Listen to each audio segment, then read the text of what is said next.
thoroughly criminal, unbelievably corrupt, almost violent scene I witnessed this morning at a courthouse in Brooklyn in front of Judge Sweeney. And it had to do with counting the votes in the very, very important New York City primary, Democratic primary, well, not just Democratic, but the primary election that is still not concluded. So let me talk about that first, and then I'm going to read to you my essay that I posted on Substack and on Daily Clout yesterday about part 2 of my quite traumatic hospital stay in the neuro ICU about 3 weeks ago. But let me start with what I saw this morning. I just can't even get over it. It's so shocking. And my post about this on X, which I'll show you, has had about 134,000 views. So some people are paying attention, not enough yet. But basically, this is what I said. And you can see here a picture I took of Judge Sweeney's courthouse. Honorable Peter Sweeney is the judge's name, and a lawyer named Ezra Glazer, Glaser, who was the opponent of the lawyer Jimmy Wagner, who's a former colleague of ours. He engaged us to help Athena Clark run for city council, a Republican who was allegedly defeated, although with historically high turnout, for a Republican in a deep blue district last October. And just to give you a little bit of backstory, the reason I have been so concerned about the integrity of the New York City voting process is, well, I was an advisor to Vice President Gore's campaign in 2000 when we had to contest the ballots against President-elect Bush, or who became President-elect George Bush Jr., all the way up to the Supreme Court. So I've definitely seen, and I've said this before, that our system is designed to not just have media and social media and elected officials call the vote before the ballots are counted. You're supposed to count every ballot. Sometimes there's arguments about the vote count, and you're supposed to adjudicate those. And you're supposed to have the lawyers get involved and fight it out all the way up to the Supreme Court or the highest court that will take the case. That's how our system is supposed to work. So I was horrified to learn when I advised Athena Clark in the last mayoral and city council race in November of 2025, that there was a moment when we were watching the screen on election night and she was moving, and then it just stopped. And we didn't see another vote for Athena Clark until, we all had to go home at like midnight or 1 a.m. And she never got a formal letter from the Board of Elections telling her that she had lost or what her final vote count was. And I watched carefully, and the vote wasn't certified formally for a long time. And I saw and got affidavits from poll workers of a lot of corruption and bizarre activity lending itself to a fake Zohran Mamdani victory in the mayoral race, including people saying that Zohran Mamdani appeared twice on the ballot, and if people voted for him twice, the usual instructions are that vote is spoiled and people have to redo their vote. It has to be discarded. But these poll workers were being told to feed it into the machines anyway.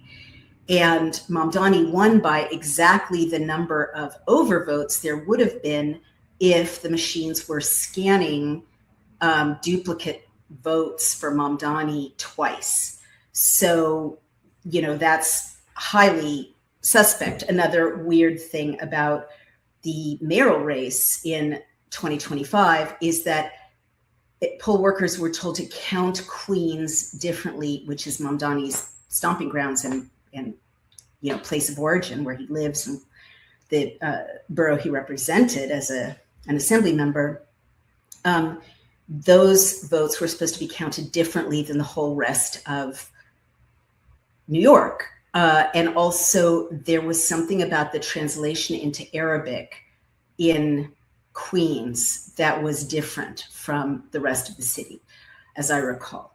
So a lot of anomalies, but also I went with Athena Clark after the mayoral race, like right after the mayoral race the next day, to get her file and to ask for a 3% paper ballot hand count, which New York State provides for by law. There doesn't have to be any particular margin. Any citizen can request it. And I kept waiting. I was stonewalled. I was given the runaround. An election official came out and said under his breath, "I really admire you," and then started shouting at me out loud because it was all on camera and being videotaped by a security camera.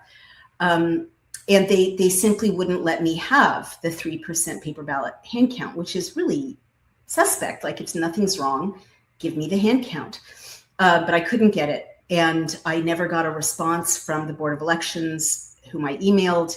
And I also couldn't get any lawyer to represent me. I approached 4 of them with all my documentation. And the reason for that is probably that, as other lawyers have explained to me, that people in New York who are lawyers who do take action on election integrity get disbarred, like Rudolph Giuliani did. So very serious effects or consequences to lawyers who dare touch this third rail of a corrupt election system. So now we've got, fast forward, June, I believe it was 23rd was the primary.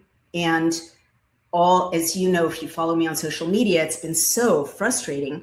All of the national news media, and it's just so embarrassing to me as a reporter, they kept announcing that DSA, Democratic Socialists of America, had swept the primary, huge victories, big show of force, changes everything. Mamdani's being talked about as a presidential candidate. Let's change the Constitution so he can run. The riff, and I was shocked to see this, Politico, The Hill, USA Today, the New York Times reporting on the primary as if it was concluded. Well, the primary in New York still isn't over. It's not concluded. I was in a hearing today where the lawyer, Kendra Riddleberg, I believe is her name, confirmed that the vote has not been certified. It's still being counted. And, as I reported recently, there are thousands and thousands of votes that have not yet been counted. Absentee ballots, military ballots, special ballots. And I think those are all the categories that I recall. But that amounts to, overseas ballots. That amounts to thousands of ballots. And I also showed you in my last podcast, which luckily, has been getting some traction, that I took you to the Board of Elections website a couple of days ago, and they have over 100,000 blank ballots counted. They've identified them in each primary race as blank ballots. There's also void ballots and spoiled ballots, and they counted them all. They're included in the totals, over 100,000. In some races, 1 ballot in 10 was a blank ballot. Now, by law, the poll workers are supposed to discard blank ballots and start over by law, but that's not what happened. And so over 100,000 blank ballots were counted. And you see this right on the Board of Elections website. And by the way, when I was live on the Board of Elections website with my podcast showing everyone this, it went offline. Oops, it went down. And it went down for like 45 minutes till my podcast was over. It's back up again, last I checked. And you can see for yourself, over 100,000 blank ballots. Again, 1 in 10 votes cast in some of these races is blank. Now, why does this matter so much? Well, A, it's illegal. it's just illegal by their own laws. They're not supposed to count the blank ballots. They're supposed to throw them out. But B, even though the news media played the DSA victories as gigantic, some of them are really not gigantic at all. One of the most famous victories, alleged victories, is Daria Lisa Chevalier, a thoroughgoing Marxist who wants to abolish ICE and open borders and, get rid of Israel and disapproves of interracial relationships. I mean, a thoroughly un-American, truly communist candidate. There's about 2,500 votes difference between her and her second closest candidate in her race. About 2,500. So if 2,501 blank ballots were counted in her race, God knows how they were counted, that could definitely change the outcome of her race. And the other question is why? Why are over 100,000 blank ballots counted in the total on the Board of Elections website? Why? What purpose does it serve? Well, I think I have an answer from what I witnessed this morning. So that's the backstory. Things were really questionable. We knew it in the Board of Elections tally, the process. The Board of Elections didn't intervene with the news media and say, hey, we're still counting. And I looked at the Board of Elections website and I told you that the vote was not going to be counted finally and certified till July 8th. Well, I heard today that the Board of Elections is now saying July 15th. The Board of Elections is now saying the vote is not going to be counted completely and certified till July 15th. So what happened this morning? Jimmy Wagner, again, a former colleague, a very patriotic lawyer, founder of the Kings County Donald J. Trump Republican Club, who used to be a Democrat like we all did, but has now become a card-carrying Republican and wants to let people have a real choice in machine Democratic New York, now machine Marxist Democratic New York. He brought a very brave lawsuit, or called for a hearing, I should say. And the basis is this. He was representing a Republican candidate who, in the primaries, who went to bed 7 votes up, that is winning, on election night or on primary night, and woke up 70 votes down with all the new votes that had come in being for his opponent. And this, of course, is a mathematical impossibility. It's just not statistically possible that 70 votes in a row are all for one candidate or another. So this is what I posted this morning. I cannot believe what I just witnessed. A hearing brought by Jimmy Wagner, lawyer for a Republican candidate in the New York City primary, who went to sleep winning, woke up with nothing but losing votes, mathematical impossibility. Wagner showed the judge a sheaf of blank vote tallies. And I saw this, I witnessed it. It was like, I would say 5 inches thick of blank vote paperwork, right? Wagner's expert witness testified that she is being kept 8 to 13 feet away from the New York State, really the New York City primary vote count, which is, yes, still underway.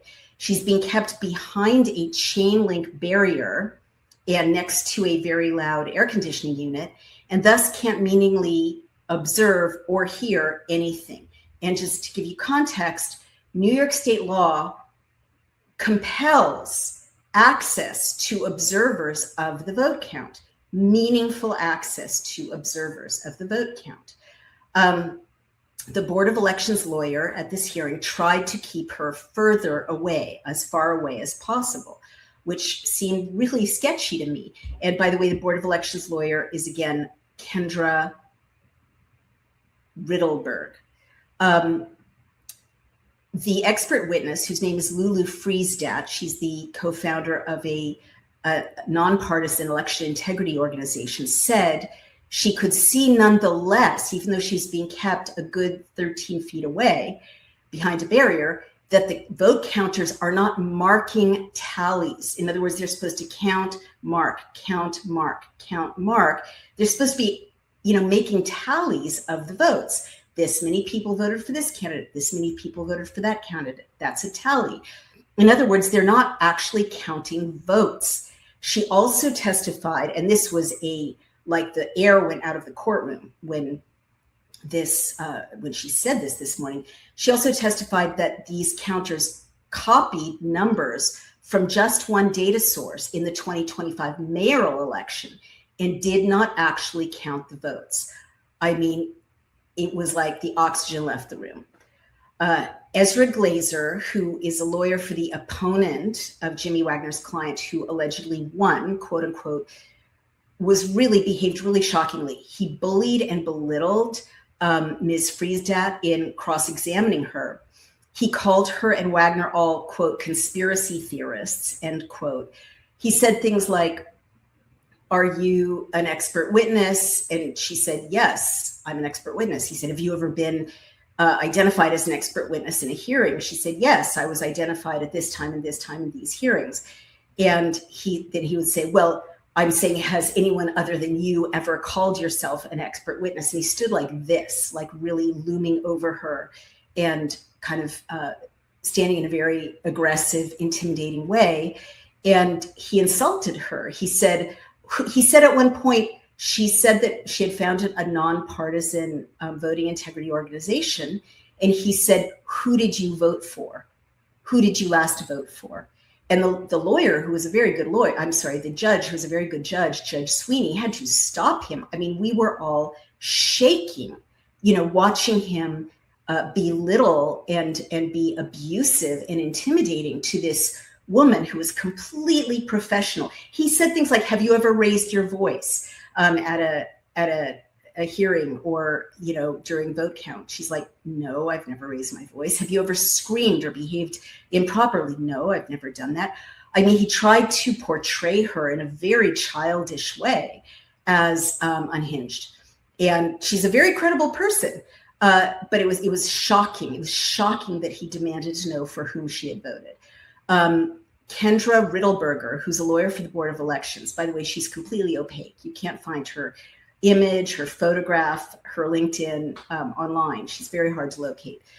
She conceded, she was also there, that the vote was still being counted, as I've been telling you all, and that the Board of Elections needed till July 15th to count what she said, and I think she's lying, are 28 outstanding votes.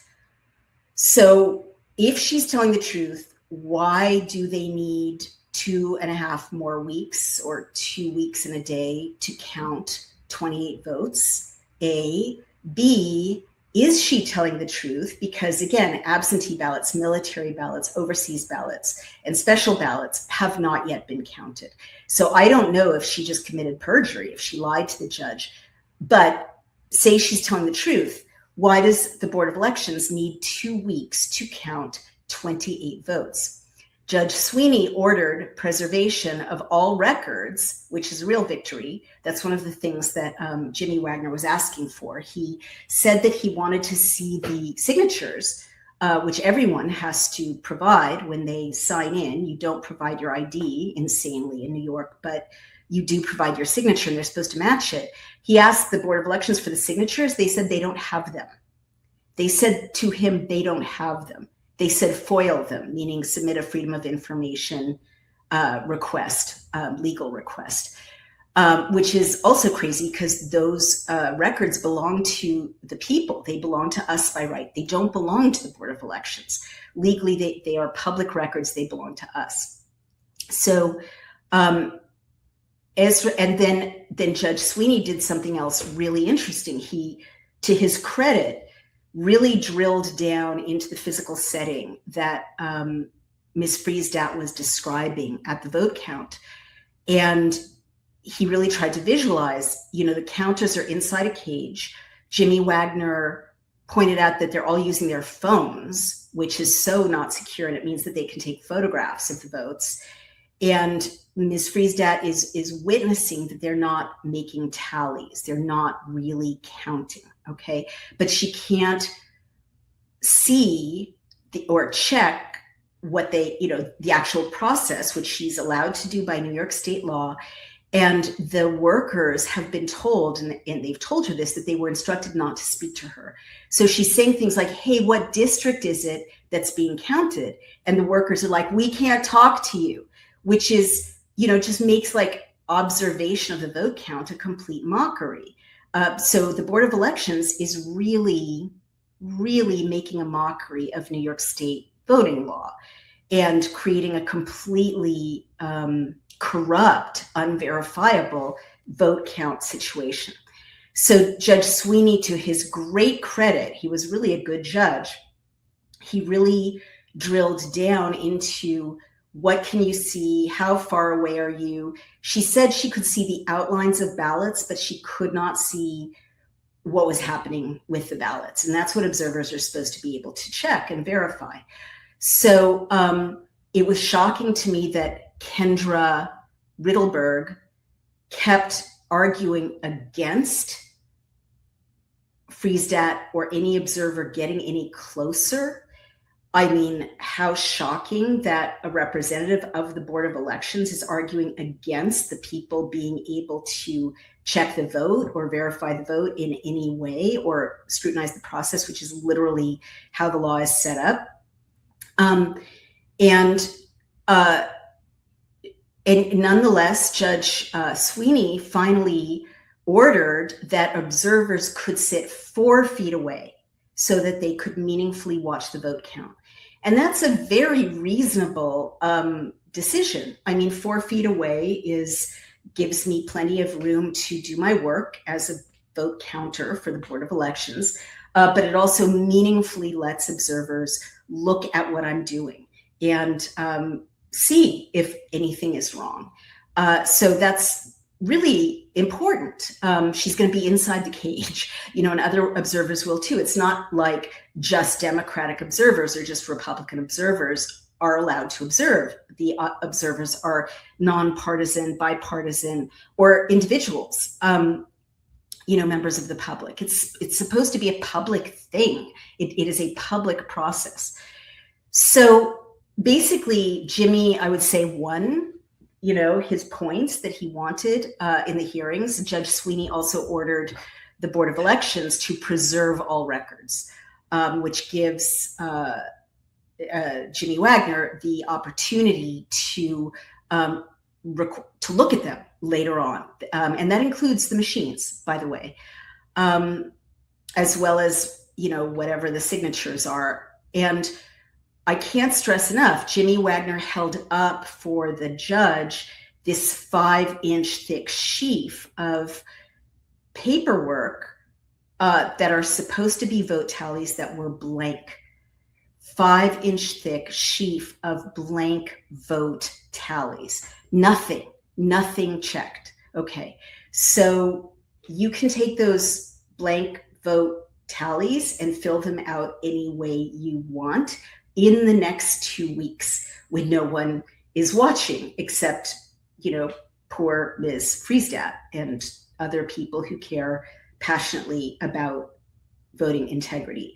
And this aligns with what I showed you that happened to Brian, my husband, Brian O'Shea, when he gave a fake name and a fake address to see what would happen. Of course, he didn't use it because that would have been illegal.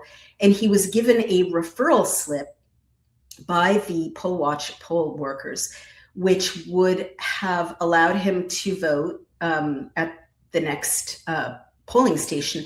But also on the back of it was a blank referral slip. It wasn't filled out in any way, totally Xeroxable.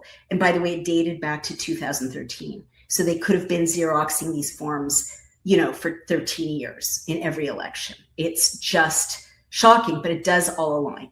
So after the hearing went against Glazer, the lawyer representing the opponent of Jimmy Wagner's candidate client, he started yelling, really, and insulting people right in the courtroom. He approached me. I was standing behind him, not directly, but in a row of benches behind him as press. I'd identified myself to the court official as press. I hadn't said a word. At one point when he was badgering and seeking to humiliate the expert witness, I may have shaken my head, which I'm allowed to do. And I unfortunately couldn't record the hearing because no recording was allowed, which I don't see how that's legal. It's a public proceeding. It's a public building. I'm a member of the press, but even if I wasn't, there's no expectation of privacy. I don't see why I couldn't, but my phone was jammed. I literally couldn't. And Brian says that's illegal to jam people's technology. It's the second time that's happened to me. It was jammed at Yale when I tried to file a grievance against a professor who had harassed me. It's only the second time in my life my phone got jammed, but you couldn't use it. Even if I had broken the rules, which I wouldn't, it was impossible to cover electronically.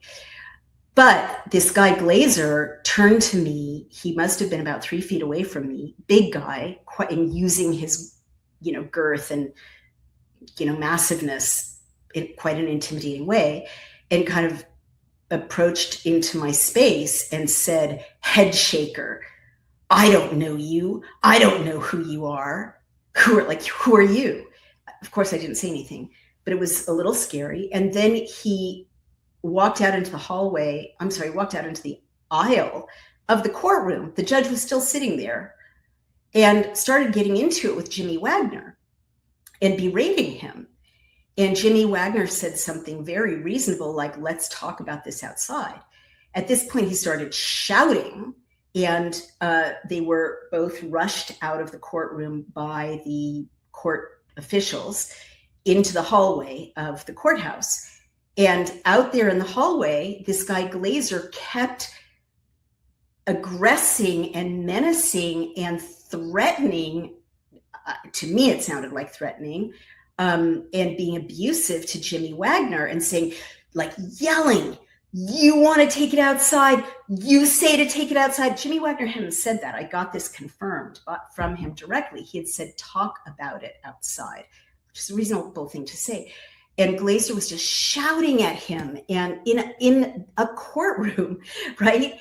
And causing an absolute scene, and a real public disruption. And he was like, "You want to take it outside? You want to take it outside? You jerk, you piece of dirt." I mean, he was calling him all kinds of names at the top of his lungs, and getting up against him, physically, trying to goad him into fighting with him. And to his credit, Jimmy didn't, react to that at all. But it was so disruptive that people began to gather around. Some people were filming, and then this guy Glazer was like, "You can't film in a courthouse. Are you stupid?" It was so disruptive. Shouting at the top of his lungs, using his body to provoke and to create a physical conflict, to the point that 2 security officials, or NYPD, I couldn't tell which, I think it was NYPD, had to step in and separate them and stop them. And they separated them, and Glazer left Jimmy Wagner. I was standing between Glazer and Wagner and the entrance to the courtroom. I was just standing quietly observing as a reporter, because this was newsworthy, right? And he walked again right past me, right up into my face. I think he may have recognized me. I don't know. Because at one point he said to Wagner, "You hang out with conspiracy theorists." He kept calling Wagner a conspiracy theorist and calling Friesdat a conspiracy theorist. And of course, I'm identified as a conspiracy theorist. Maybe he didn't recognize me, but he was very, very, very, very aggressive and intimidating. And I had said not one word. I behaved with perfect docility in the courtroom and absolute silence in the hallway as he was seeking to have a fist fight with Wagner. And he walked right up to me and almost spat in my face and said, "Your people." I literally don't know what he meant by that, but it was hostile. It was threatening. It was intimidating. He was a lot bigger than I was. I'm a woman. He was a big man. He must have been 6'1", 210 pounds. And it was a little scary. He came, he made a beeline for me and stopped right in my face and said, "Your people," and then went on into the courtroom. Like, I was shaken, and I just left, and, wrote it down as accurately as I could. I'll get the transcript. I'll publish the transcript. And I reached out, of course, to Ms. Friesdat and asked her if I could interview her. I will. She invited me, to her credit, to observe at 4:00 the Board of Elections continuing to count. I couldn't do that today, but I want to. And I said, "Can you live stream it? Can you video it?" She said they won't let us take any photographs or record it in any way, or we get kicked out. And I said, that can't be legal. It's a public event. It's public documents. Again, no expectation of privacy. Is that a law? You have the right to videotape. You have the right to record it. Remember, in 2000, everyone was recording and videotaping the counting of the ballots. Counting the ballots used to be in America, I say this all the time, on a raised dais in the center of town, like in the town square. This one for this candidate, this one for this candidate. Everyone would watch. Everyone would observe. It was completely public. And there's no law, to my knowledge, that says you can't video or record or live stream the New York Board of Elections counting the primary vote. But she said she thought it was a policy, not a law. And I said, that sounded right. Well, too bad. I'm a reporter. Their policies don't cover me. I don't believe, unless they can show me a law that says I can't record it, I should be able to record it. But I think it's very interesting that this hearing took place under the cloak of darkness. You couldn't record it. You couldn't, videotape it. You couldn't even have an audio recording. And the Board of Elections counting the ballots, determining the leadership of one of the most important cities in the United States of America, our economic heartbeat, right? The center of finance in the United States, a major national security target, of course, a city of 10 million people. They're not letting us, live stream it. We can't witness it. And they tried to keep nonpartisan observers, whose presence is provided for by New York state law, 13 feet away, next to a air conditioner, drowning out all the sound, forbidding anyone to talk to her, answer her questions, and behind a chain link barrier. Like, how is that democracy? So I think there's something really here, because Jimmy Wagner said actually another Democratic lawyer had once followed him out and spat at him after a hearing, and just witnessing the complete meltdown emotionally of lawyer Ezra Glazer, and the nervous, I have to say, performance, the shaky performance of Kendra Riddleberger, who represents the Board of Elections. I think Jimmy Wagner's over the target, and I think I'm over the target. If there's nothing to see, they wouldn't be so emotional. And something that happened a lot in the hearing with both Ezra Glazer and Kendra Riddleberger is that they kept smirking and like making fun of, implying, oh, Jimmy Wagner's a crank. Oh, this woman, Lulu Friesdat, who has this election integrity organization, is a wacko conspiracy theorist. These are both very credible people with nothing but credentials. And it was just very interesting to me as a cultural observer, a cultural critic, to see both of these lawyers smirking and laughing and trying to mock and belittle the concerns of these people who are legitimately asking, why can't we see that the vote in the New York State primary is being lawfully counted according to New York State law?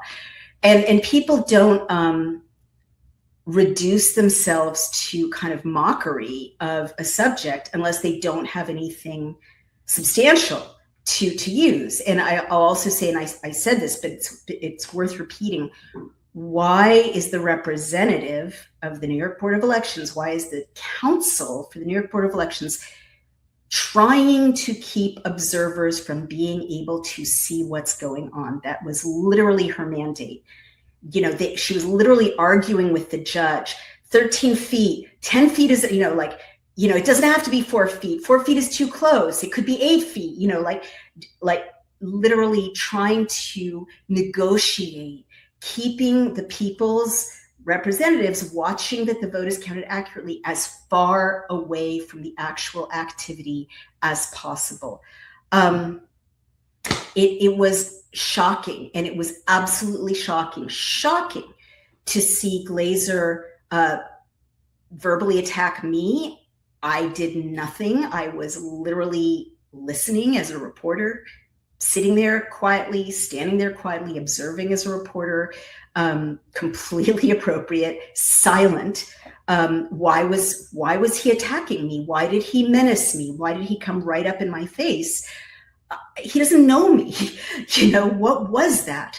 Why is he trying to scare me, right? Like, what is that? We all had a right to be there. It's a civil proceeding. It's a public proceeding. The fact that he is trying to get into a fist fight with the opposing counsel who won this round and who, made good points that swayed Judge Sweeney. It's shocking. It's absolutely shocking, you guys. Like, what is going on?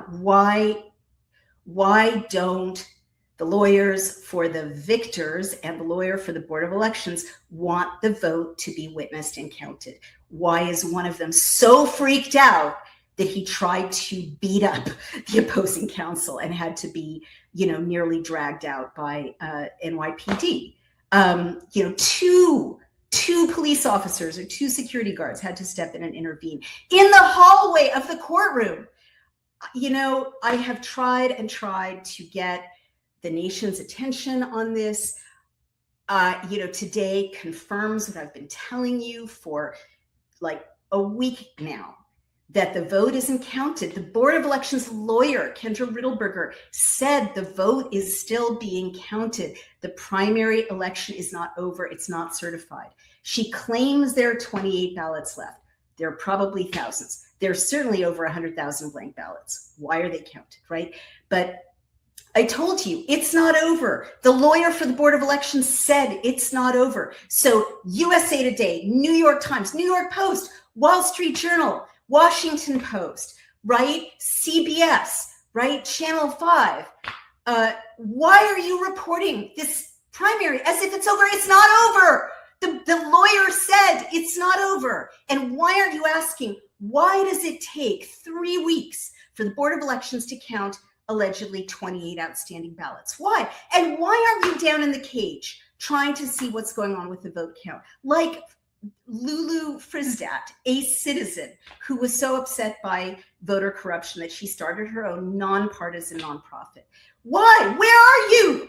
Fellow journalists, fellow media outlets, shame on you. Shame on you. Where are you? This is the biggest news story in the United States right now, if not the world right now, because who runs New York runs America, and who runs America has a giant impact on the rest of the world. You're not even curious. You're misreporting this primary. You're getting it totally wrong. The Board of Elections representative said you're getting it wrong. You're not issuing corrections, and you're not down there trying to see who actually won or watching the people counting the ballot not tally the votes. Why aren't you down there? I can't stand it. It's up to you guys to, keep this alive and to try to keep, to try to get some scrutiny. This is like FBI level corruption. Like, hello, Harmeet Dillon, I need some help here. Roscoe Rossi, our good friend, says, did you see recent congressional MK Ultra hearings? Largely, nope. Different subject. Let's talk about it another time. Here, this is very germane. What you're doing here is so important. It's the nuts and bolts of our democracy that we verifiably get elected who the majority votes for. Yes, it is. And honestly, what Lulu Frisdat said, that in the mayoral race, the vote tally people were taking numbers from one data source, which seemed to be a printout from one set of machines, and entering it in the vote tally paperwork without actually counting the ballots, that's huge. So she basically said that it was fraud that got Mamdani elected. And she said it, and it's in the record, it's in the court transcript, it's there to be followed up on. Is she telling the truth? She's a very sophisticated observer. She knows what she's looking at. She knows the paperwork very well. And I think that is a big, big story that all you news outlets had better get into. All right, that's my reporting so far, and I'll stay on it. We have no idea who won the primary because the corruption is so massive. It has to be stopped and counted by, literally by the FBI at this point, or thrown out and done over. And the Board of Elections has to be investigated and arrested. I mean, and I don't know who's going to do it, right? Because all the way up New York State chain of command, it's Democrats who are in with this fix. So it really has to be third parties. And I'm asking the White House to look. Like, there can't be no legal intervention for fraud at this level, now attested in a courtroom by multiple witnesses. There were 2 witnesses that Jimmy Wagner brought in. Only one of them got to testify. But I have affidavits from November. We heard her say on the record that they did not count the votes last November when Mamdani was elected. I've shown you the 100,000 blank ballots. Jimmy Wagner has shown you the massive pile. I asked him to send me a picture of it, the massive pile of blank tally sheets. None of that should be happening. And I'm really asking national law enforcement to step in and look at what's happening in New York City, because foreign powers, I think this is a FARA registration kind of thing, or like treason, because foreign powers put money into this election, and now for whatever reason the election count is corrupted. How is that not treason? How is that not subversion? And if it isn't subversion yet, I think with very little investigation you're going to find a paper trail that will show subversion. All right, you guys, I am a Rhodes Scholar. I am a Rhodes Scholar, Roscoe, and I'm not a conspiracy theorist.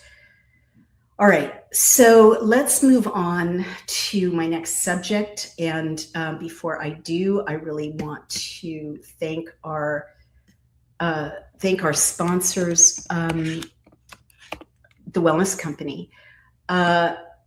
Independent journalists are reporting on energy lockdowns that are starting to take place in the EU and Australia, with the official narrative being because this is because of the Iran war and reduced oil supplies.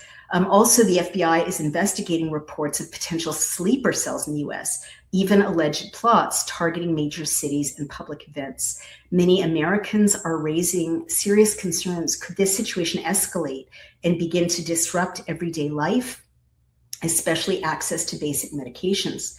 We've already seen how fragile supply chains can be during COVID. Oil is the backbone of everything we use and consume daily, and when conflict hits, 80% of the medications that America sources from overseas can become scarce very fast. That's why being prepped with a medical emergency kit really matters. The Wellness Company offers a doctor-prescribed kit with 8 core medications that every American should have on hand, including antibiotics, ivermectin, and more, delivered directly to your door. It's designed to help treat common conditions such as UTIs, pneumonia, strep throat, and 25 other conditions. Are you concerned about expiration dates? You'll find out from a military study that is linked here that there is a scam related to expiration dates. And the study is PMC 7040264.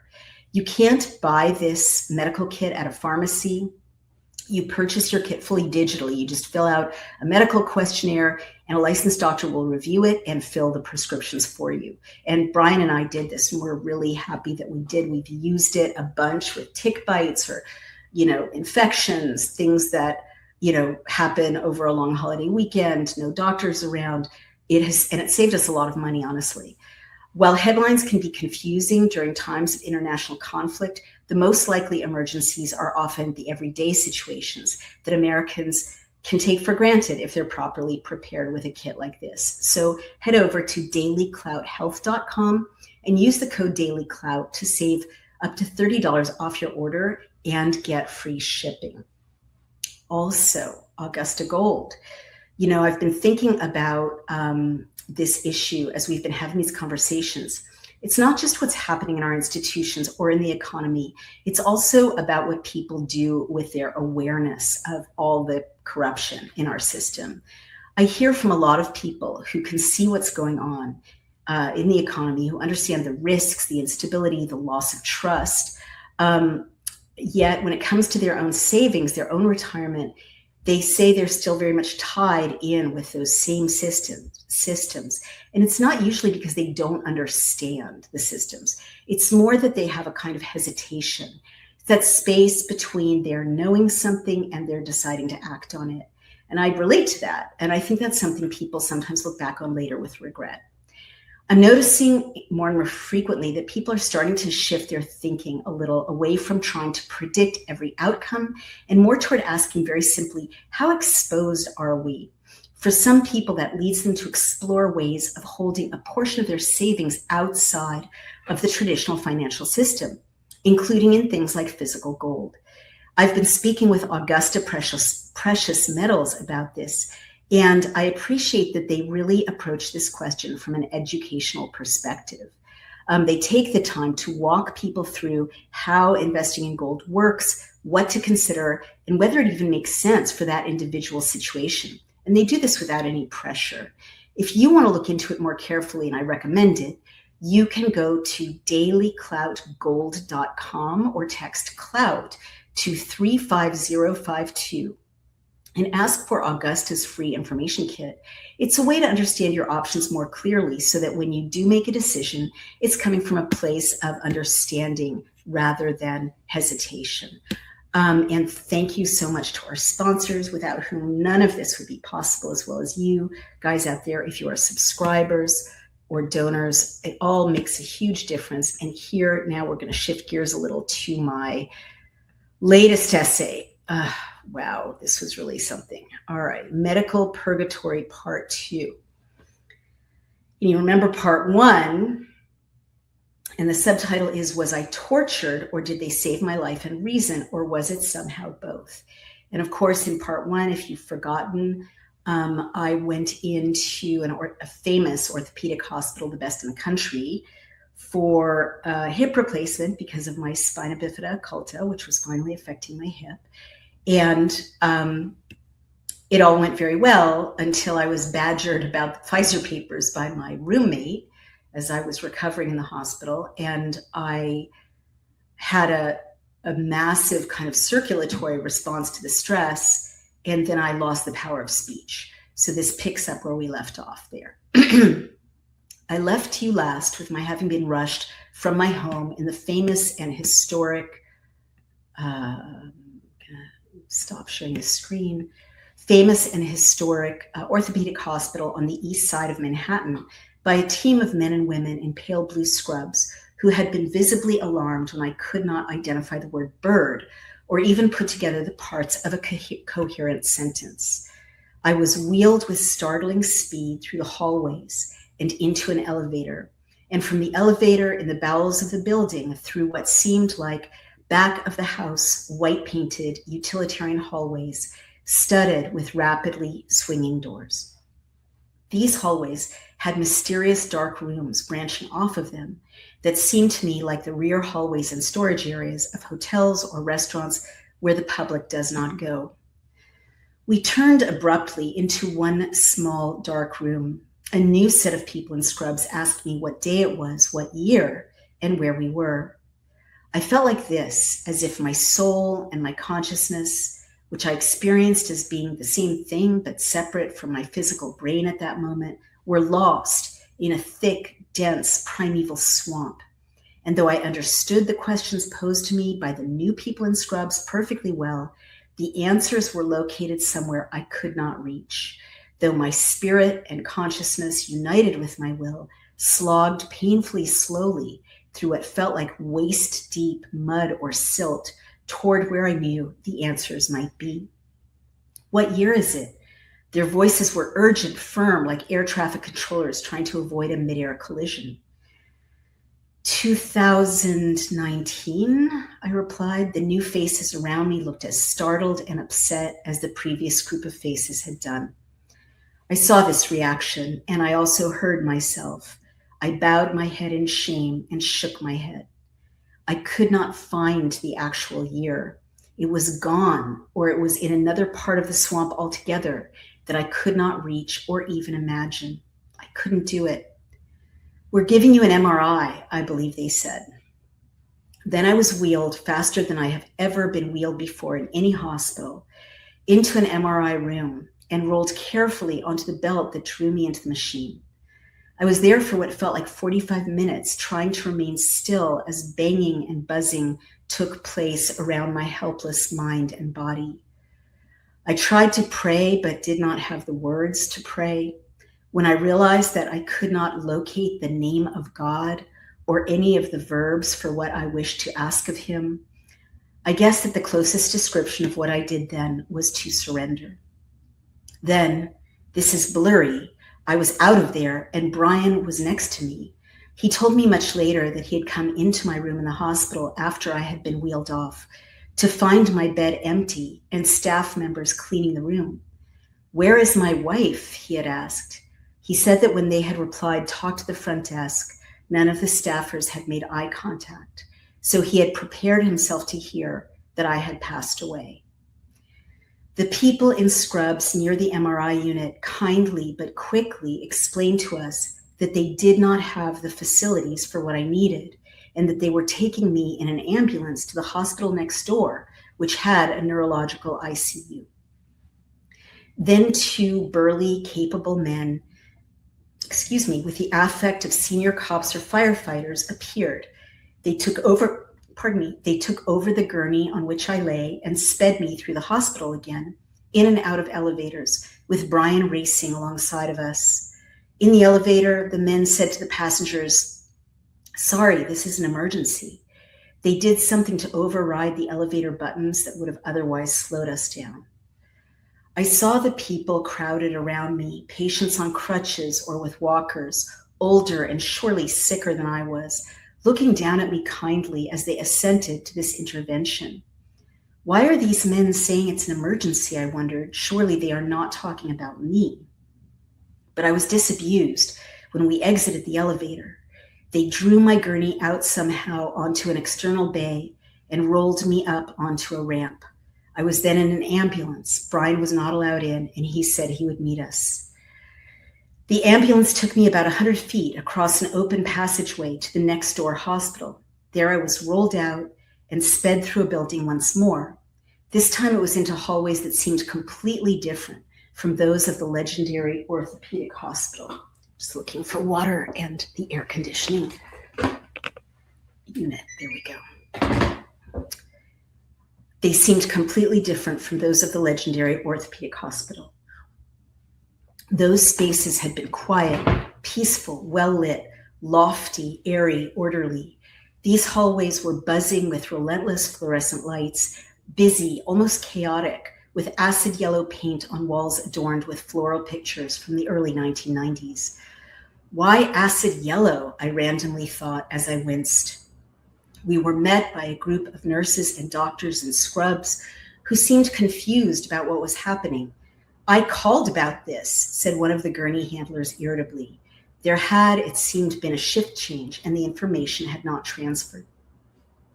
The group of doctors and nurses quickly resolved the issue and received me from the two ambulance drivers. There was another MRI, which lasted again for many minutes. A perfectly nice MRI technician, perhaps two, rolled me from the gurney onto the MRI. This rolling from one surface to another involved rolling me first onto my right side, then onto my left side, and then onto my back. Unlike at the orthopedic hospital, these MRI staffers made no allowances for my recently constructed hip. So as I was rolled onto my new right hip, I sought to muffle what would have been cries from the pain. At this point, I had not had a painkiller since about 8 a.m. It must have been 3 or 4 in the afternoon by now. And my hip, from the very bone to the 10-inch surgical incision under 2 layers of bandages, was starting to throb painfully. Then I was wheeled into, it's difficult for me even to describe this setting. It was a room in the neuro ICU. I am sure that there were good reasons for my being in that particular room. I don't mean to criticize unjustly the obviously devoted staff of that hospital or the arrangements there that may well have saved my brain and or kept me alive to tell this story. All of these things can be true at once. Something can be torturous and salutary at the same time. Maybe this was the only room left. Maybe there were good medical reasons for all of the elements of this room and my treatment there that seemed mysterious or humiliating or reckless or dangerous to me. But what transpired in the next 48 hours was so traumatic and excruciating that it is painful for me to revisit the scene of these events, even in memory. The room was an oppressively lit yellow box, about 12 feet by 15 feet. Oh, I'm getting emotional just thinking about it. I recall it being illuminated by harsh overhead fluorescent lights. There was no window onto anything, so no air circulation to or from the outside that I could feel, and no view at all, no sunlight. In the center of the room was a hospital bed, but it could not be raised or made to recline by the patient. It was positioned with the upper half at a 45-degree angle at all times, unless the patient called for help in raising or lowering it. There was no task lighting or reading lighting. The patient could not affect the light. So all of this gave the patient in the half-raised, immobilized bed the helpless role of a scientific specimen pinned under glass. By now, Brian was present. My memory of how my medical situation was explained to us is blurry. Brian reports that we were in the neuro ICU because the fear was that I had suffered a stroke. And everything that follows is to the best of my recollection. So don't sue me, hospital. I was hooked up to an IV unit with the explanation that my sodium levels were very low. Otherwise, I was under observation for further signs of stroke or of related brain issues. And I spent 2.5 days in that room for that purpose. I know that this was critically important. Again, my stay in this ICU may well have saved my life and or my reason. I just don't understand why some aspects of this care were so degrading, so difficult, so inhumane. Is it ungrateful to ask these questions? One issue was that I had no privacy. One whole wall, the wall that separated the room from the busy hallways of the neuro ICU, was made entirely of clear glass panels, and the only privacy possible was from a floor-length curtain that could only be drawn by someone who was not impaired across the glass. This was a curtain that a bedbound patient could not in any way reach or control. On the other side of the glass, no more than 3 feet away from it, the patient could see at all times the backs of the nurses at the 24-hour nurses station. The patient could hear at all times, shift after shift, 24 hours a day, everything that transpired at the nurses station, including incessant monologues in loud voices that carried. The noise levels just outside soon became an obsession for me. There was no way to sleep through them. Again and again, I would ask the very nice nurses looking after me if we could do anything about the steady stream of very loud discussions of head-bangingly banal subjects, feet from the thin glass partition that I could do nothing to escape. My primary nurse, an extremely kind and attentive young woman, looked doubtful and seemed to imply that because these were nurses having these discussions, nothing could be done. It also meant that though the nurses could eventually go home and sleep, a new shift of loudly talking nurses would arrive, and the bedbound patient could never be free of the noise in order to get some sleep.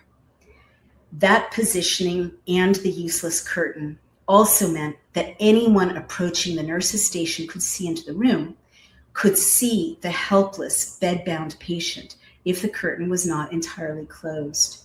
Within hours, this curtain and its shortcomings also became an obsession. Staffers entered and left my room dozens of times a day. Though each time I would ask nicely for them to close the curtain all the way on their way out, 9 times out of 10, they would understandably simply yank it behind them without looking back. They were busy. Unfortunately, this curtain was configured on its track in such a way that their doing so inevitably left about 10 inches by about 7 full feet of clear glass exposing my room from floor to ceiling. This gap revealed to anyone who passed or who might wish to peer into the brilliantly lit room my suffering face, my helpless body now hooked up to an IV unit, and my often half-naked body revealed in the backless hospital gown that always fell open as I tried to get off of or to regain the steeply pitched hospital bed in a tornado of agonies as I sought to use the severed muscles and nerves of my newly constructed hip. The glass wall gap also meant that when I needed to use the toilet, if the curtain was not fully closed, I would be exposed to anyone passing by. Now comes an issue that to this day I do not understand. I knew from the orthopedic hospital's thorough preparation of me and Brian for my recovery from that surgery that I would need, yes, I must discuss very unsexy things now, a raised toilet seat at first at home, a plastic shower seat for safety, a walker at first to support me on my new hip, and then eventually a cane. I knew that I mustn't squat at first ever more than 45 degrees, let alone to 90 degrees. That would be very dangerous. If I had those items, I would be safe, at least in terms of my recent orthopedic surgery, and I would be self-sufficient in the neuro ER. I would be able to use the toilet safely and hygienically by myself and move safely from the bed to the toilet and back. But in the neuro ER, all of these items were prohibited to me. It was as if the hospital system in that institution was so compartmentalized it could deal with my brain very well, but make no provisions at all for the fact that I had had major orthopedic surgery a day and then 2 days prior. The toilet and the overall hygiene situation in my ICU room was also very odd. There was no separate bathroom in the room with an actual door that closed. In that way, this room was unlike any hospital room I have ever experienced. Rather, in one corner of the room, there was a metal unit with a hand sanitizer dispenser. There was no actual faucet. In place of running water, all you got was hand sanitizer. There was also a very low metal toilet. I am not sure that that toilet either was hooked up to running water. I learned later that such units are manufactured for ICUs that have no dedicated washroom plumbing. When I first saw the ICU room toilet, I was worried. The seat was so low that it would mean bending my hips at 90 degrees, categorically forbidden by my orthopedic surgeon. I asked my nurses in the neuro ICU for a raised toilet seat and for a walker. This is quite embarrassing to do, but I've got to do it. And for a walker or a cane, but I was forbidden to have these items. We don't have them, they said. Don't you have other units of this hospital that have this equipment? I asked. We can't take them from other units, they replied. Can Brian just run out to CVS and get me these items? I asked. No, they replied. I shared with my nurse that I was worried about how low the toilet unit was. To my astonishment, she pulled the whole unit right out of the wall. It turned out to be on wheels and dragged it out of the room. In its place, she wheeled a higher-seated toilet apparatus, but one that I was horrified to have to use. It had handles on either side. It was unstable due to the fact that it was on wheels, and it did not flush with water. It was essentially a chamber pot that simply caught and collected human waste. This pre-Victorian object would for days be my only toilet, to which I would have to drag myself if I did not wish to or did not have time to call for a nurse. I would have to manage this with no cane or walker, and on this unstable object, I would have somehow to maintain strict hygiene though with access to no soap and no running water. And here's a parenthesis. I'm sorry to be so graphic here, but I did promise you, my readers, as I promised my maker, the last time I almost died in a hospital in 2023, that I would write everything honestly that I felt needed to be written with no regard to my personal ego. So this next section is embarrassing and disgusting, but here goes. The metal wall unit had a curved curtain rod around it, which extended just about 4 inches from the edge of the former and now the wheeled-in toilet. Only a curtain hanging from this rod pulled by the patient around the toilet area provided any privacy at all. So when the miserable patient used the toilet, the curtain sat across his or her thighs, but his or her legs and feet were exposed to the rest of the room. When the wall curtain was not fully closed, as was the case several times when I was not able to wait for a nurse, I had to use the toilet while humiliatingly exposed in this way and also while in great pain. I was absolutely appalled by the entire situation. For 2 days, staffers came into my room wearing blue surgical gloves. They would handle the pre-Victorian chamber pot object, the food trays, and the opening of the IV tube into my vein.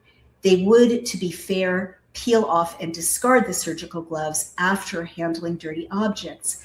But this all still repulsed me and worried me. Maybe they washed their hands with soap and water outside. I certainly hope so, but I never ever saw them wash their hands in the room. They couldn't. For 2 days, I felt the surfaces around me, including those of my own body, become less and less hygienic. I don't mean to gross you out, but this issue is important.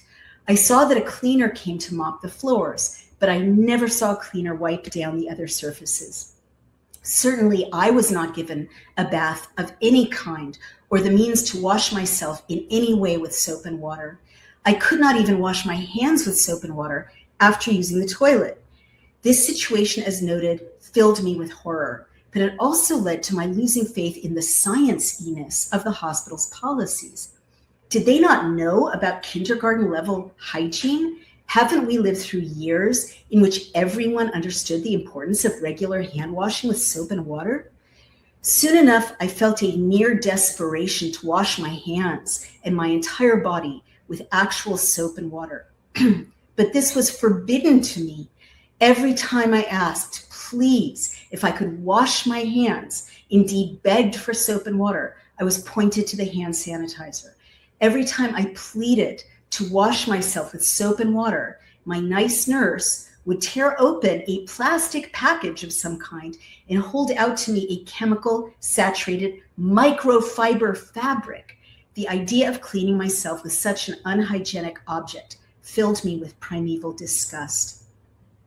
After one such exchange, while I was again miserably on the toilet, where I each time had to ask for privacy, the nice nurse offered literally to wipe me. I really don't want that, I protested. I am perfectly able to take care of myself. I just want soap and water. We're nurses, we're used to it, she said. This led to a bizarre moment in which I tried to escape her, moving painfully slowly on my newly constructed hip, with my hospital gown flapping open as usual behind me, while she pursued me, holding out a warm microfiber chemical cleaning product. She had the best of intentions, but the whole thing was appalling to me, as well as feeling degrading. And the levels of bacteria that I imagined proliferating around me led me to a state of near phobia. I don't think I was overreacting to the absence of basic hygiene facilities in this room. Sepsis is dramatically on the rise in hospitals. Astonishingly, sepsis-related hospital stays have risen by 40%, and sepsis cases themselves are up 72%. As you recall, I nearly died of sepsis from a hospital stay related to appendicitis in 2023. This time around, just 3 years later, almost to the day, I had a 10-inch recently opened surgical wound, a cut that extended from skin to bone, protected just by 2 thin layers of bandages along my thigh. In what felt to me like increasingly filthy conditions, I was terrified of getting sepsis yet again. So I had this weird conversation more than once with my smart and capable nurse. "Soap and water are really better, you know," said I. She nodded and looked away. It was disorienting. Was it the 1840s? Had Hungarian obstetrician Ignaz Semmelweis never lived to show the importance of hand washing and saving lives? Was it 1853, where we in Crimea had Florence Nightingale, the mother of nursing, never done her work revealing the medical value of cleanliness and hygiene? And now I will share my screen so you can see this image of a doctor in the 19th century actually washing his hands. Did these people in 2026 in Manhattan really not know about hand washing? I did not understand why this was happening. During other hospital stays, even if I was bedbound, I could use a bedpan, which would have been more hygienic than the weird medieval chamber pot. And I had at other times received sponge baths with actual soap and water, but none of that was available to me. Then there was the masking. In the orthopedic hospital, none of the staff had worn face masks. Of course, where it made sense to do so, and I'll stop sharing my screen for a minute, where it made sense to do so in the surgical theater, the staff was masked. But here at a hospital just adjacent, everyone, from nurses to orderlies to doctors, was always masked. Was it because of me? Did they think that because I was unvaccinated, I was especially dangerous? Or was it hospital policy? Probably the latter, as everyone had been masked when we arrived. I didn't mention this issue to them, of course. They were trying to keep me alive and sane, and I was grateful. I certainly did not want to be identified unnecessarily as a medical troublemaker. That had put me in what turned out to be some danger via my roommate at the former hospital just a day or two prior. But it was extremely upsetting to me and much more disorienting than I would have expected to be surrounded by masked medical staffers for almost 3 days. First of all, this policy, like the absence of soap and running water in my room, made me doubt the institution's grasp of basic science. Did they not know that masks don't work except to keep droplets from falling into open surgical wounds? Did they not know that they are a health hazard themselves if worn all day, accumulating bacteria? I knew from my own experience of masking that restricted breathing made me lightheaded and affected my focus levels. How would 12 hours of being masked day by day affect the judgment and energy levels of the staff? Then there was an effect of this for which I truly had not prepared. It was emotionally estranging and alienating to be dependent for my life and reason on people whose faces I could not see. I experienced this sense of disorientation and even a vague threat at an animal level. It is very scary to look up at a circle of people standing around your bed, explaining that you have or have not had a stroke. We heard both versions of this. Well, you can't see their facial expressions at all. These beings start to seem like insects or like aliens. It is extraordinarily dehumanizing. And now I will share my screen so you can see just how creepy this is, right? You can't tell friend or foe, right? An already stressful situation started to feel more and more stressful due to the inability to see the human faces of my caregivers. Very soon, surrounded by people whom I could not see smile, or whom I could not tell if they were looking at me with compassion, though they may well have been, I felt an animal instinct simply to give up. And these people might be very friendly, but you literally can't tell because you can't see their faces. Then there was the phrasing that some of these people used. God bless them. I have written elsewhere about the extraordinary power of medical language to curse or to heal. I don't know if any time is spent in medical school these days addressing the issue of how important it is to speak constructively to patients.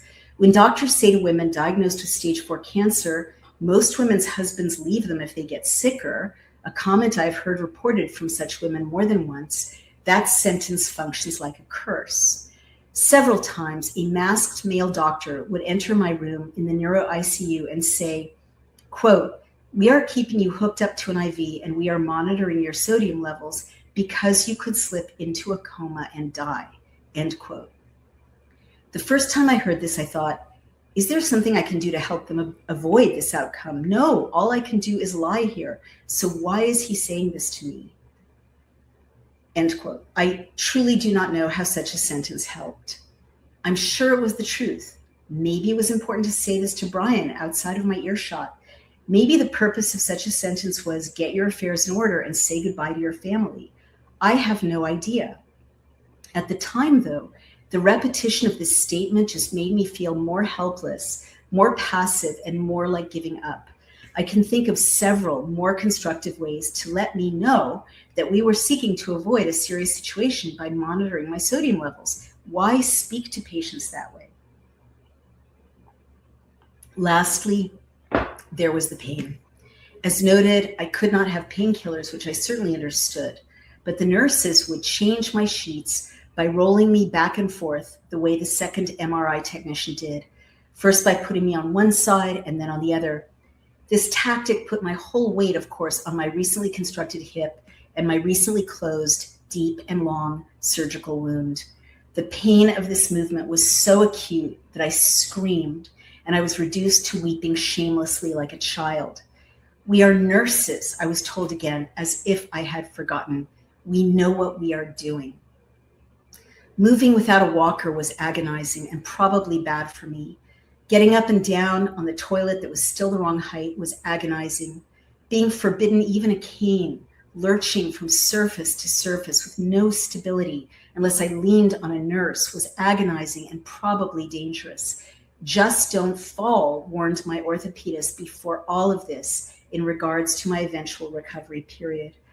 I don't know the purpose that all this blinding pain and all that hazardous instability served, but it all broke me down even further.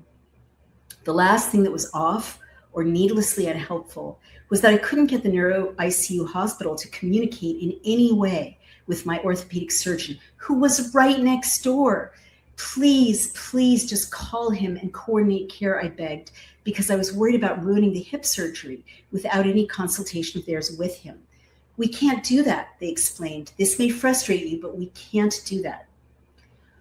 All of these issues seem no doubt like trivial enough concerns in what may have been a life and death situation, but I wonder if they really are.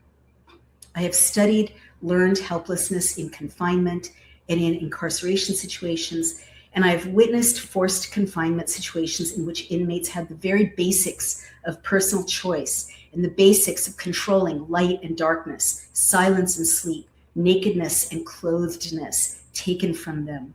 In such contexts, small denials of agency loom very large and can quickly become major stressors or even forms of torment.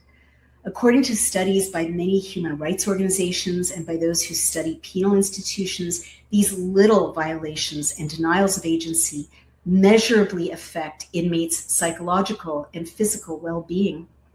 The same issues, lack of privacy, forced nakedness, endless noise and lights, disrupted sleep, let alone a lack of medical supports needed, such as in my case, walkers and canes, can cause lasting psychological and even physical damage. The impact of denying regular sleep to prisoners has, quote, devastating psychological consequences, according to the Lyndon B. Johnson School of Public Affairs. Quote, the report, The Nightmare of Sleep in Prison, examines how routine conditions and operational practices in carceral, meaning prison settings, impact the ability of incarcerated people to experience restorative sleep, an active biological process that affects how people think, feel, and behave. Drawing on scientific research, first-person accounts from currently and formerly incarcerated people, corrections officials, and oversight reports from across the country, the report reveals the impact of chronic sleep loss on every aspect of life in prisons and jails. Sleep is a basic biological necessity, not a luxury, says Alicia Welch, Associate Director of PJIL and lead author of the report. Quote, yet in prisons and jails across the country, people are routinely subjected to conditions that make restorative sleep nearly impossible. Chronic sleep loss affects the physical and mental health of incarcerated people, increases stress and tension inside facilities, and undermines the rehabilitative outcomes corrections agencies are supposed to support, end quote. And there's a citation here. And this is me again. Forced nakedness is a much studied aspect of many kinds of torture and of systemic carceral humiliation. The issue is not trivial. The much mocked open-backed hospital gown, and mine somehow was almost never closed, though I sought to close it. The privacy curtain that won't provide privacy, the nearly unscreened toilet, all have well-documented negative psychological effects. And I will show you this unappetizing picture of two different patients, one male, one female, in backless hospital gowns or open-backed hospital gowns, like the one I was given. According to the Center for Victims of Torture, quote, forced nakedness creates a power differential, stripping the victims of their identities, inducing immediate shame, end quote. According to the National Library of Medicine, quote, Health and Incarceration, a workshop summary, end quote, denying privacy to prisoners strips them of basic human rights. Untreated medical issues can cause PTSD and other stressors damaging to mental and physical health. According to the European Journal of Trauma and Dissociation, the lack of privacy causes hypervigilance that takes a toll on inmates' nervous systems. If all this is true in prisons, proven abundantly in studies over and over, how is it not also true in hospitals?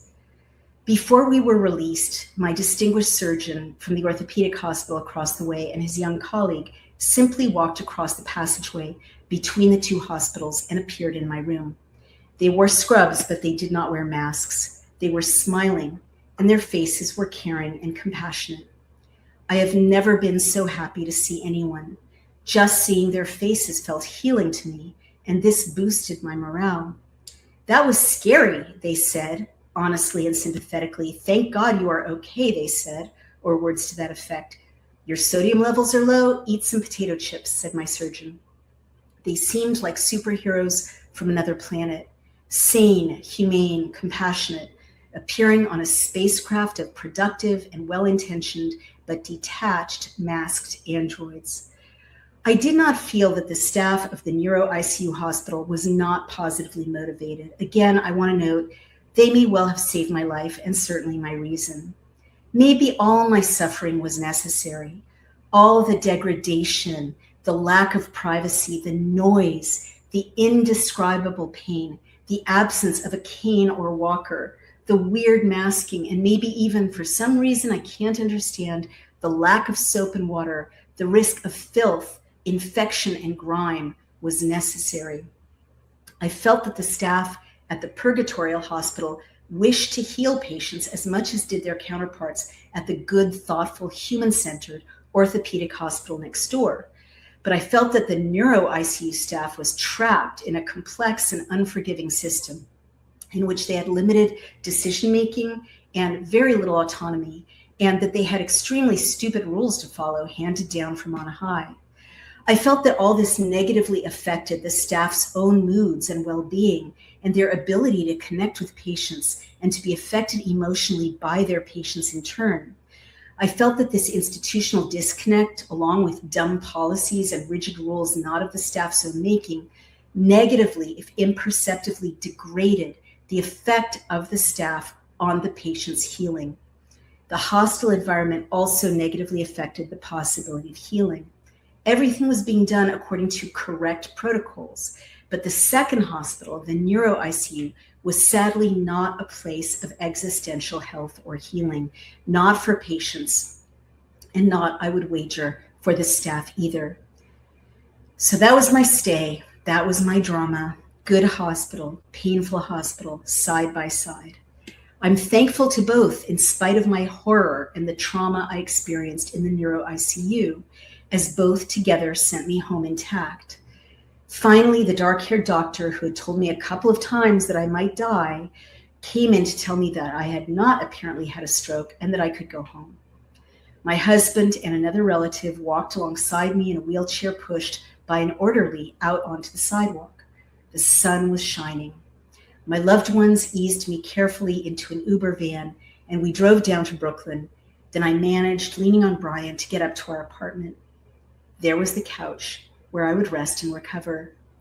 And there was a walker, a plastic seat in the shower. There was a shower with soap and hot water, and yes, a raised toilet seat. There was for later a cane. There were painkillers. There in our home was the man who had loved me and helped me through all this unsexy, frightening institutional drama. He was setting up my recovery area, making sure there were no obstacles on the floor, as the orthopedic hospital had advised him to. Paradoxically, as unromantic as the whole saga had been, I had never felt more deeply married. I was in heaven. I was free. I was safe. I have never been more grateful. That is the end of the essay. And the note says, next, I will tell you about the simply miraculous recovery that followed and what I make of it all. And that is the end of that essay and the end of this podcast. You've been very patient. It's kind of a double podcast today. We've gone over two separate subjects, but I hope that you enjoyed, well, not enjoyed, I hope that was informative to you. And Paul Atreides says the allopathic medical industry cartel doesn't want its captive customers being informed or taking control of their own health. That is for sure. And B. Bill Bob says the mask is a sign of compliance. I mean, I cannot imagine what role masking serves at this late stage in human history. We know how useless they are. The wonderful James Green, as wonderful as Roscoe Rossi, a longtime friend and reader, says, I think you're describing the rights of cyborgs under ChatGPT technocracy. It kind of felt that way, you know, James. It did. Like the whole thing seemed geared toward entities that don't have human needs or emotions.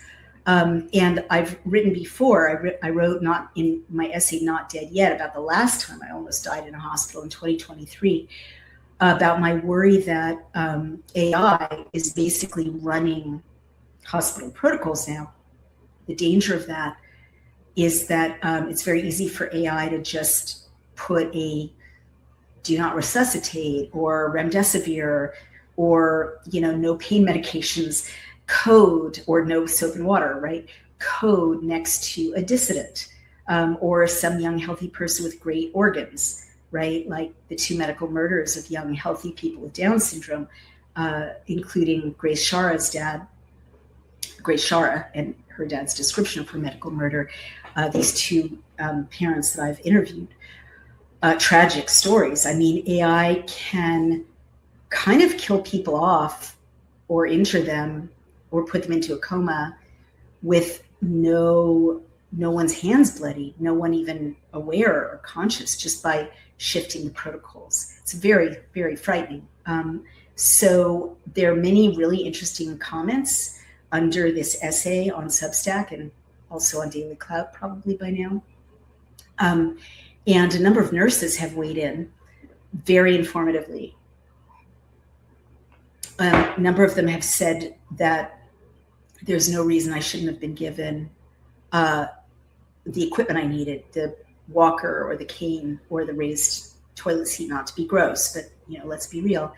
That they saw no reason for that. They speculated that the room I was in was a training room, which is interesting, and maybe that was the only one available, in which case, you know, I get it. But there were ways to make it less excruciating, you know, very simple ways. And they also said that they stressed that everyone going to the hospital needs to have an advocate at all times. I did. Brian's a very forceful advocate, but we were both really scared. And so there's a limit to how much you push on what seem like little things, even with a forceful advocate. But it's very good advice. And also in the comments in Substack, my Substack outspoke, there's a form that someone posted that I downloaded. I think it's really important. I'm going to give it to my mom and all my loved ones and keep it for myself, called idonotconsent.com or idonotconsent.org. And it's a form that details the medical treatment that you don't consent to. And this person who founded this website gives very detailed instructions before you go into a hospital to send copies, notarized, I think, but certainly copies to the CEOs of the hospital, to the board, to hand them out to your doctors, to have one with you at all times, so that no one can do what they did to poor Grace Shara and her family, which is put a do not resuscitate notice on her in her file without her consent or without her family's knowledge. Other things are accounted for in that form, like autologous blood donation, which I'm definitely going to do next time, where you can store your own blood in advance of a medical procedure or a surgery, so that you are not at the mercy of vaccinated blood if you don't want to have vaccinated blood. It's just a great, clear form that protects you in a lot of ways from interventions that people might otherwise make, or decisions people might make about your body. I pointed out in my last part 1 essay of Medical Purgatory that I keep finding myself listed in the organ donor registry for New York State, even though I keep unlisting myself. I'm not an organ donor, but it's like default. It's like the system makes you an organ donor, even if you're not an organ donor. And now that I've learned that, pardon me, like, what's it called? Something death, like death without death, a comatose state, a vegetative state, brain death is what they call it. People have kind of blown that out of the water as not real. People are still alive, and it was kind of invented in order to give the organ industry an excuse to harvest people's organs. I definitely don't want that to happen. So I do think that form is great, and I'll publish it on Daily Clout, but you can see it in the comments on Outspoken on Substack as well. I do not consent.com or .org, I believe it's .com. All right, you guys, that was really great that you joined me. And again, I'm going to thank our sponsors, Augusta Gold. You want to go to dailycloutgold.com or text clout to 35052 and ask for that free information kit, because things are so unstable and crazy out there. It's very wise to diversify. Brian and I diversified. I wish we did it 5 years ago. But it's never too late. You don't want everything in a dollar that could collapse, or a stock market that is so based on not great fundamentals. Let's put it that way. And again, you really want to get this medical kit for emergencies, ivermectin, antibiotics. Everyone gets UTIs, pneumonia, strep throat, 25 other conditions. It is extremely useful to have the medical kit. We use ours all the time, and it's from the very credible source of the wellness company. So go over to dailyclouthealth.com and use code DAILYCLOUT, DAILYCLOUT. You're going to save up to $30 off and get free shipping. By the way, it's available just to U.S. residents, but you don't need to go to a pharmacy. You can do it all digitally. It seems like an investment at first, but Brian and I have saved, I would say, hundreds of dollars not having to go to doctor's appointments by having the medical kit. And it really just gives you so much of a sense of peace and control that on a long weekend, like the 4th of July weekend coming up, for instance, where a lot of people are going to be off duty, if God forbid something happens, when we've used it again for tick bites, UTIs, infections. Brian, is allergic to bee stings, wasp stings, anaphylactic shock kind of thing. He's had, injuries from repairing things and infections, and, antibiotics clear it up right away. And it is very empowering to not be dependent on getting an appointment with a doctor or, going to a pharmacy for prescriptions, all right there in your home. So again, go to dailyclouthealth.com and use the promo code DailyClout for up to 30% off plus free shipping, just for American residents, U.S. residents. Really recommend it, you guys. You've got to be as self-reliant as possible in times like this. God knows. And another great suggestion, one of the nurses or someone, a lot of people had experiences like mine in the comments, horrible medical experiences in hospitals. Other people have said bring water and soap. Bring like a thermos of water, refillable water container and soap, with you to the hospital, because there's no guarantee you'll get it. Paper towels, like the things you need to stay clean. I think that's wise. And, definitely bring your advocate. All right, you guys, my next essay, I will tell you about my miraculous healing. I literally am hiking, dancing, running, pain-free. Well, not running. I don't want to upset my orthopedist, but hiking, walking for miles every day, getting a lot of sun every night, looking at the sunset, which is always blocked by geoengineering, but I'm trying to absorb that sun. The TWC doctors and pharmacists have told me how important sun is. So is Dr. Ely in cellular healing. I'm taking bone broth. I'm eating organic smoothies, fruit smoothies, berry smoothies Dr. Ely has prescribed. He sent me a bunch of supplements that I'll be taking.